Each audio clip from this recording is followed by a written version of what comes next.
Welcome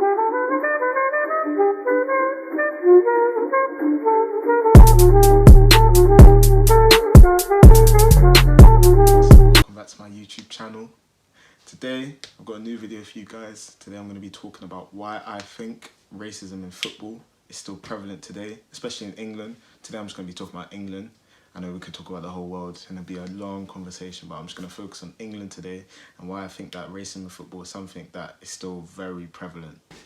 I've decided to make this video today because I think it's one that's very fitting with the current climate of the world. Obviously, the Black Lives Matter movement is obviously something that's very big at the moment, and I think this is something that's brought to light a lot of the injustices in different industries, football being one of them, and a lot of new information, a lot of information has come out that's not been previously known, so I thought today would be a good day to cover all this. So yeah, but before we get into the video, I just want to say a big thank you to everyone that subscribed. After the last video, I finally got to 100 subscribers. I'm currently on 105 or 6. So yeah, finally got there. Thank you guys. Let's keep pushing. I'm happy to have 100 people supporting me, fully supporting me with subscription. Love to everyone that still views the video, comments on the videos, likes the videos. Big support there. I really appreciate it. But yeah, love to everyone subscribes. So cool. Let's get into it. So in these series, I like to split it up into different points. Today I've got 4 points that I'm going to go to. So the 4 points are racism on the pitch, I've got punishments, I've got media representation, I've got lack of representation in high levels in like boards and the FA and stuff like that. So those are my 4 points. Sorry if I keep looking away, I'm trying to read off my laptop for the 4 points so I don't get them wrong. So yeah, those are going to be our 4 points today. So let's get into the first point, which is going to be racism on the pitch. I think one thing that's for sure, that's easy to point out, is that we could see the rise of diversity in English football along the years, especially in the national team. I think if we look back to Euro 98, if I'm correct, there was two players, if there was, or 3. I'll put on the screen the names of the players, but there was no more than 4 or 5 players in the England team that were from BAME backgrounds, black backgrounds. So if you look at that, compare that to the Euro 2012 squad, we had like Welbeck, Sturridge, Walcott, Ashley Cole, Ashley Young, all of these players. So you can see that there's been a big rise, and black players are starting to get a lot more appreciation and acknowledgement.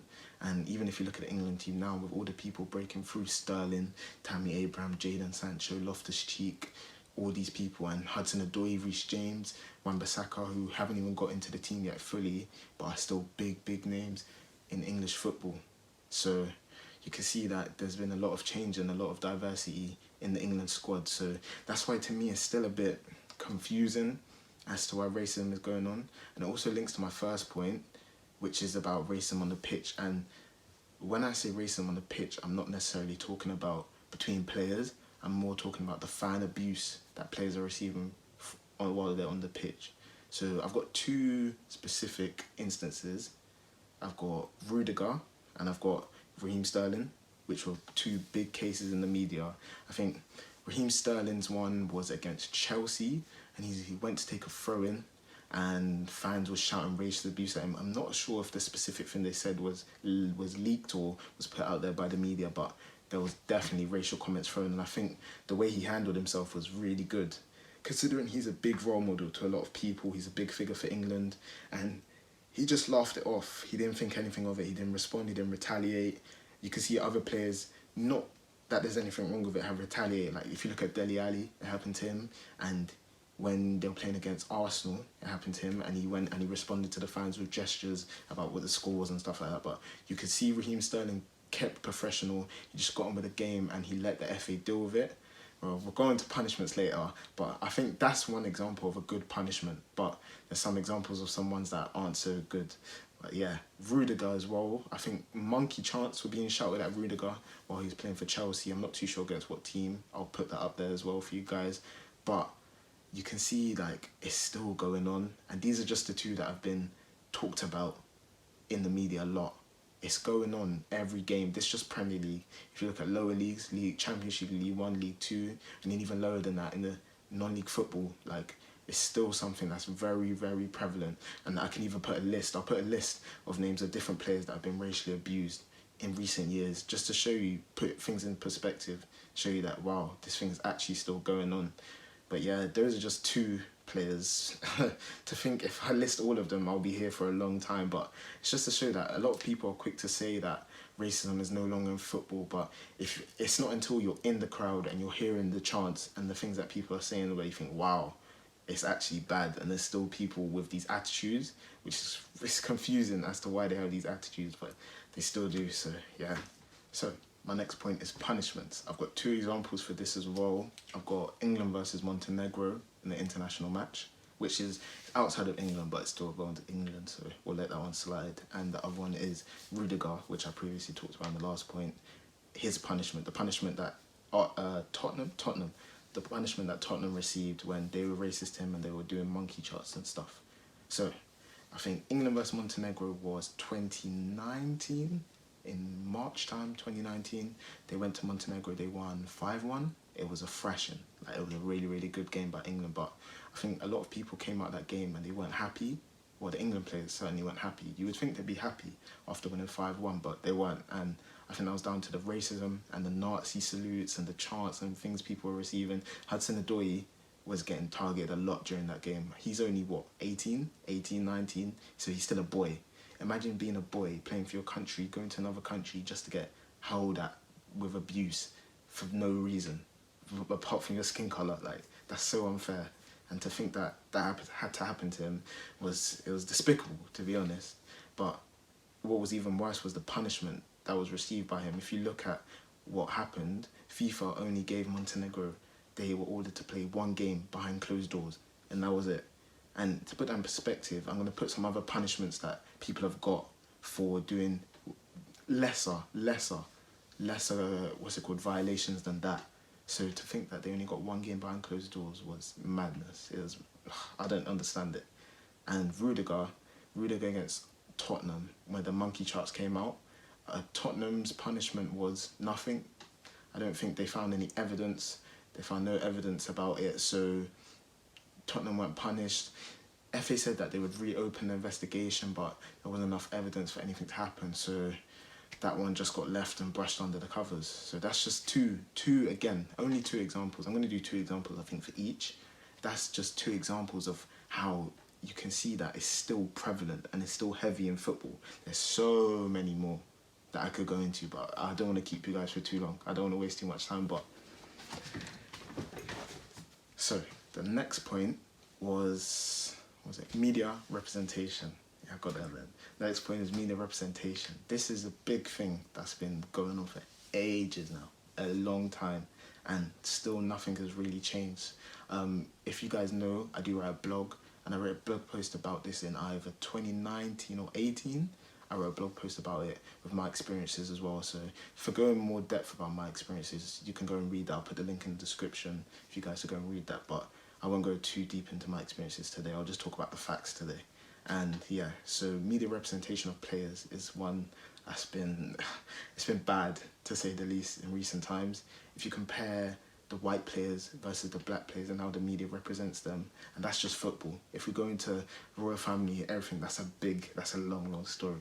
But if we stick with football, it's mad, to be honest. And that's nothing against the white players that they haven't done nothing wrong. They've just done whatever they've done with their money. But the fact that the black players have been perceived in a different way, presumably because of their skin, I'm not saying it is, but if you compare it, that's kind of the obvious thing. So yeah, so I'm going to talk about Man City, for example. That's my only example for today, Man City. If we look at Raheem Sterling is one person in the media over many, many years that they've always wanted to slate or say bad things about him. I remember he got a gun tattoo in tribute to his dad who was killed, and they were saying he was inciting violence and promoting violence and stuff. He bought a house, and they said he was wasting money and stuff like that. He bought like a £2 million house, but if you look how much he earned that house, and he just bought a house. How can you slate someone for buying a house?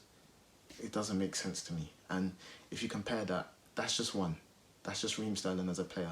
But in the comparison I was talking about is Phil Foden versus Tosin Abraham. Oh, I don't even know how to pronounce his name.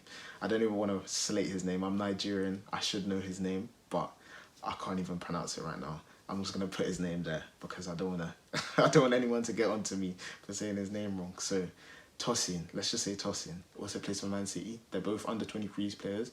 Phil Foden's made his debut and he's quite a regular. He's on the bench most games, but he's made his debut, played in the Champions League, I'm pretty sure by now. I'll put the two headlines up here for you guys to see. And you can see with the Phil Foden one, they made it seem as he was a very giving person. He bought his mum a house. He bought a new house to give to someone and stuff like that, and made him seem like a very good person. But when Tosin bought a house, similar price, over the millions, which is what they earn, so they deserve to be able to buy that, he was looked at like he was wasting money and he was trying to do like a party lifestyle and stuff like that. How can that be? That's just one comparison. How can that be? One player is perceived to be one way and another player is perceived to be another way. No one knows their real intention. For all we know, Tosin could have bought it to host so many parties and Foden could have bought it for his mum. For all we know, but we don't know. So no one has the right to make that assumption. And like I said, those are just three different players that are an example. I could go into so many more, and there's been a lot more recently, but I don't want to assume, really and truly, because the media, no one could say what their motive was. Who knows? So I don't want to assume that it was this or it was that. But yeah, that's just some examples. And again, it's just to show that there's a word for it. It's just like underlying racism, like undertone, like not that they will make it obvious that they're trying to say that black people are worse than white people, but they're putting the connotations and the negative connotations are being put into the way they're writing, and the language that they're using is just negative compared to the positive used for white people. And I'm not saying they're doing it, and I'm not saying playing is racist, because I know some people are going to say, oh, it's not racist, how do you know, blah, blah, blah. And that's true, I don't know, no one knows. But the way they're making it look is heavily suggesting that it's racially motivated, and why should that be? Because they all work as hard as each other for their money. They're all training every day, playing matches every weekend. So why should they not be able to spend the money however they want? Why should they be judged? Why should they be assessed for how they spend their money? And even then, who knows whether it's good motives or bad motives? Like no one can really say. I said I had 4 points. I think I actually had 5, but I'm gonna put the last 2 into one. The last 2 was lack of black coaches and lack of black representation in high places like the boards and stuff like that. So if we look at lack of black coaches, I'm gonna focus on former players today because I think that's the easiest way to explain it. So if we look at former players, I support Manchester United. Manchester United managers Ole Gunnar Solskjaer. He played for the club in the past, good player, scored in Champions League final, whatnot, cool. If we compare how he got the job to other players from Manchester United, I think it'll show a bit of what I'm trying to say. So Ole Gunnar Solskjaer previously managed Cardiff and Molde in Norway. Cardiff, he got relegated with Cardiff, and Molde, I don't think he won anything for them. But then he was just thrown into the Manchester United job. I'm not saying that's a bad thing, because obviously I think he's done all right. But if you look at it, like what warranted him to be given that job? Nothing. There's nothing that he done to say, okay, he deserves that job. But if we compare that now with Paul Ince played for Manchester United, I think around the same time. Good player, remembered player. His first managing job was Blackpool. Why? Why was Ole Gunnar Solskjaer given the chance at a Premier League club, but Paul Ince was given the chance at Blackpool? If we look at Premier League managers that have been black, I think no more than 10. No more than 10. I don't think there's been any more than 10. I'll put a specific number, but I don't think there's been any more than 10. What is that? And it's not like you can say, oh, maybe they just don't want the jobs. Of course they want the jobs. Of course anyone would want to manage their old team. How can you, that's just such a silly argument to make. And the fact that they aren't being given the same opportunities, it's just not fair. If we look at Sol Campbell now, Sol Campbell, big defender, Arsenal, Tottenham, England, cool, big player. And his first job was League 2. Why? Why should he done well in League 2 as well? I'm pretty sure he either secured promotion or he saved his club from being relegated when he came in. So that's a big achievement. That's showing that he has the talent, like he can do it. So the fact that he wasn't given opportunity at the high levels like Ole Gunnar Solskjaer was, it's just speaking volumes as to why. Why is that a thing? And if we look at Gerrard and Lampard now, Gerrard, his first managerial job was Rangers after being Liverpool under-18 manager, for not too long. I don't think it was too long. Then got thrown straight into Rangers. Rangers is probably one of the biggest clubs in Scotland, second biggest club in Scotland. Everyone knows who Rangers are. So the fact that he got that job straight away with no experience, nothing against him, he's done well, he's brought in good players, he's doing all right. But why was he given that opportunity when all these former black players that wanted to be getting into coaching aren't being given the same opportunities in those high levels? That's not fair. If we look at Lampard now, Lampard's first job was at Derby. He done well at Derby. He's a good manager. I think Lampard's a good manager. He's gone into Chelsea, not been able to buy anyone, and they're fourth. So they're doing well. And it's got nothing against Lampard, but why was he given the opportunity? But someone like, I don't know, what's an example? Ashley Cole. I don't know if Ashley Cole's fully retired yet, but that's just an example of someone who's played alongside him, same level, not same talent, obviously different positions, but same level, same England, Chelsea, this and that, high level clubs, and hasn't been given those same opportunities. Why? Why is there only up to 10 black managers in the whole Premier League? Because I know those 10 are not the only ones that have enough talent. So why they're not being given the opportunities? The Rooney Rule is something that was brought in to mean that one BAME represented person had to be interviewed for every managerial job, I think. I'll clear that up, but something like that. And the fact that only how many managers are passed through in the Premier League, sacked new appointments in the Premier League every season, and the fact that not many of them have been black, that just speaks volumes. To me, that speaks volumes. Yeah, but I don't know. I don't want to assume. Again, I'm not assuming anything. I'm just putting facts. What you want to take from these facts, the connotations, the way you perceive it, is up to you. I'm just giving you facts and making you think, why are things like this? My next point is about the black people in higher board roles in like the FA and for clubs and stuff. If we're looking at statistics, it's been released recently that only just over 5% of board members in the UK in FA and Premier League clubs and sports, let's say sports, I think it's sports, so let's say sports board members are from BAME backgrounds, that's black, African, minority, ethnic groups. 5%. Why? I don't understand. Like, this is something else I don't understand, because it's not like they don't have the talent. They have the talent. Why should they not be given the chance to be at the top and running these clubs and doing all these things? Because they can do it. They can do it. But it's not just black people. That's not the same. Even women as well. I think it's like 22% of all board members, sports board members, are women. And again, they can do it. What's stopping a woman from being the top board member in a football club, men's football club? Nothing. If she has the knowledge, if she has the talent, then why shouldn't she be able to do it? And it's just the thing that it's an old thing that's just kept on running. It's always been rich white men running football clubs because they have the money, and there's nothing against that. I support Manchester United, Ed Woodward, the Glazers, they're bringing in money. Like, I can't complain, but like, come on. There should be some change. I think diversity will also bring a new aspect to sport. It will allow them to see things from a different view, bring in different opinions from their experiences, and I think it's something that will add a lot to football. So that's just one thing I was thinking, like, why should they not be getting the opportunities that other people are getting? I could even go as far as black coaches, but that one I could go for a long time, because I know a lot of coaches that are from BAME backgrounds that could and should be working at high levels, a lot higher than they are, but they're not recognised for their talent. Maybe because they're colour, maybe not, but come on, man, come on. I don't know what else to say. I'm laying facts.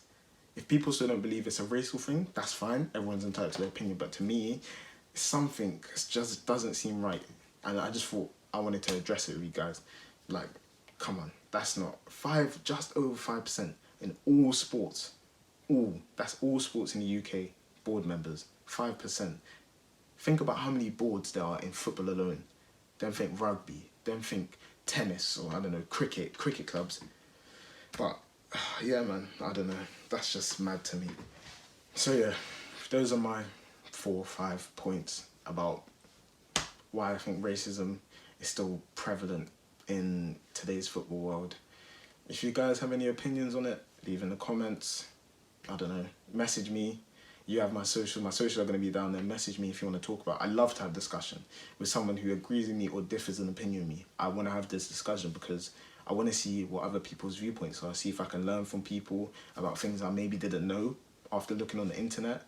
But yeah, this is something I want to keep talking about because it's important. It's important. And I think it's good that it's come to light now, because hopefully this could spark a change and clubs could start to realise.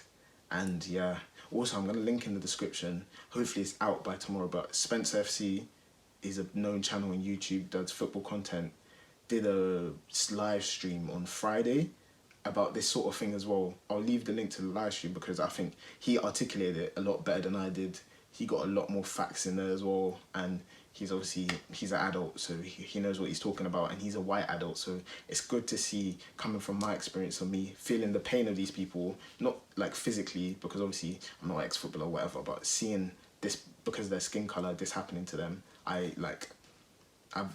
feel it as well, if you know what I mean. But to hear it from the other side and a white man agreeing and thinking that also that there needs to be a change, is good as well. So I'm going to leave that in the description as well. But yeah, thank you guys for watching this video today. Leave in the comments if you want any more videos, any video suggestions that you think I should do, or I don't know, any collabs you want me to do. I'm going to try and do collabs. There should be a new podcast coming out soon. I'm just trying to put few more people together, and this one's going to be a funny one. The first one was an interview, it was good, but I want to make this one a bit more lighthearted. I'm going to talk about football in this one. Yeah, it's going to be good. But remember to keep watching, keep sharing, subscribe, like, follow my socials, everything. Read my blog, listen to the podcast, everything's going to be in the description. And yeah, thank you guys for watching. In a bit.